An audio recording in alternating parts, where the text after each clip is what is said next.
کیا لوگ یہ خیال کیے ہوئے ہیں کہ صرف یہ کہنے سے کہ ہم ایمان لے آئے چھوڑ دیے جائیں گے اور ان کی آزمائش نہیں کی جائے گی؟ اور جو لوگ ان سے پہلے ہو چکے ہیں ہم نے ان کو بھی آزمایا تھا اور ان کو بھی آزمائیں گے، سو اللہ ان کو ضرور معلوم کرے گا جو اپنے ایمان میں سچے ہیں اور ان کو بھی جو جھوٹے ہیں۔ کیا وہ لوگ جو برے کام کرتے ہیں یہ سمجھے ہوئے ہیں کہ یہ ہمارے قابو سے نکل جائیں گے؟ جو فیصلہ یہ کرتے ہیں برا ہے۔ جو شخص اللہ کی ملاقات کی امید رکھتا ہو تو اللہ کا مقرر کیا ہوا وقت ضرور آنے والا ہے، اور وہ سننے والا ہے، جاننے والا ہے۔ اور ہم کسی قدر خوف اور بھوک اور مال اور جانوں اور میووں کے نقصان سے تمہاری آزمائش کریں گے، اور صبر کرنے والوں کو بشارت سنا دو کہ ان لوگوں پر جب کوئی مصیبت واقع ہوتی ہے تو کہتے ہیں کہ ہم اللہ ہی کا مال ہیں اور اسی کی طرف لوٹ کر جانے والے ہیں۔ یہی لوگ ہیں جن پر ان کے پروردگار کی عنایتیں ہیں اور خصوصی رحمت بھی ہے، اور یہی سیدھے رستے پر ہیں۔ اور اے پیغمبر، ہم نے تم سے پہلے کسی آدمی کو بقائے دوام نہیں بخشا، بھلا اگر تم مر جاؤ تو کیا یہ لوگ ہمیشہ رہیں گے؟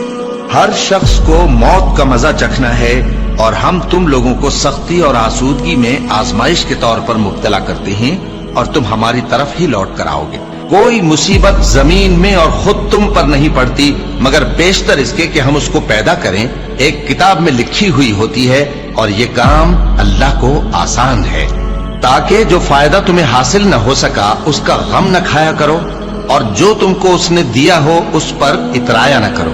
اور اللہ کسی اترانے اور شیخی بگارنے والے کو دوست نہیں رکھتا، اور ہم نے تمہیں ایک دوسرے کے لیے آزمائش بنایا، کیا تم لوگ صبر کرو گے؟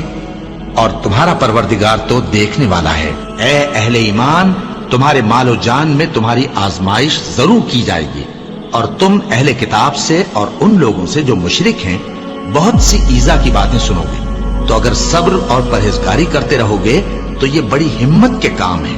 کیا یہ دیکھتے نہیں کہ یہ ہر سال ایک یا دو بار بلا میں پھنسا دیے جاتے ہیں، پھر بھی توبہ نہیں کرتے اور نہ نصیحت حاصل کرتے ہیں؟ اور جو مصیبت تم پر واقع ہوتی ہے سو تمہارے اپنے کرتوتوں سے، اور وہ بہت سے گناہ تو معاف کر دیتا ہے۔ اور تم زمین میں اللہ کو عاجز نہیں کر سکتے، اور اللہ کے سوا نہ تمہارا کوئی دوست ہے اور نہ مددگار۔ کیا تم یہ خیال کرتے ہو کہ یوں ہی بہشت میں داخل ہو جاؤ گے، اور ابھی تم کو پہلے لوگوں کی سی مشکلیں تو پیش آئی ہی نہیں؟ ان کو بڑی بڑی سختیاں اور تکلیفیں پہنچیں، اور وہ صعوبتوں میں ہلا ہلا دیے گئے، یہاں تک کہ پیغمبر اور مومن لوگ جو ان کے ساتھ تھے سب پکار اٹھے کہ کب اللہ کی مدد آئے گی۔